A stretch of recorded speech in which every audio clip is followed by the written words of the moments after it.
मंत्र्यांच्या बेडरूमचे व्हिडिओ बाहेर येत आहेत असं अनिल परब यांनी म्हटले। राज्यातले मंत्री सुरक्षित नाहीत, सुरक्षा यंत्रणा पोखरली गेली आहे। व्हिडिओ खरे आहेत का त्याची एसआयटी चौकशी करा असंही परब म्हणाले। सगळेच उघडे फिरतात, सरकारतर्फे त्यांना 2-2 कपडे द्या असंही अनिल परब म्हणतात।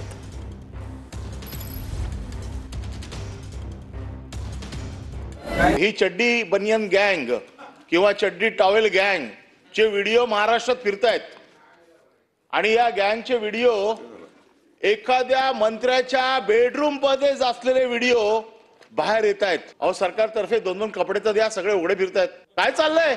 उघडे नागडे फिरतायत मंत्री। नाही पण बेडरूम मधला व्हिडिओ आला कसा बाहेर? बेडरूम मधले व्हिडिओ बाहेर येत आहेत याचा अर्थ मंत्री सुरक्षित नाहीये। मी बेडरूम मध्ये सूट घालून झोपा असं सांगितलेलंच नाहीये। माझं म्हणणं असं आहे, बेडरूम पर्यंत तुमची यंत्रणा पोखरली गेली आहे।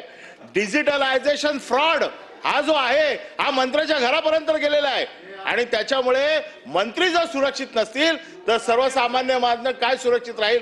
म्हणून याची उच्चस्तरीय चौकशी लावून तो आलेला व्हिडिओ खरा आहे का खोटा आहे त्याच्यासाठी फॉरेन्सिक कडे पाठवा, त्याच्यावरती एसआयटी देवा। पहिले मंत्र्यांना सुरक्षा द्या आणि नंतर जनतेला सुरक्षा द्या।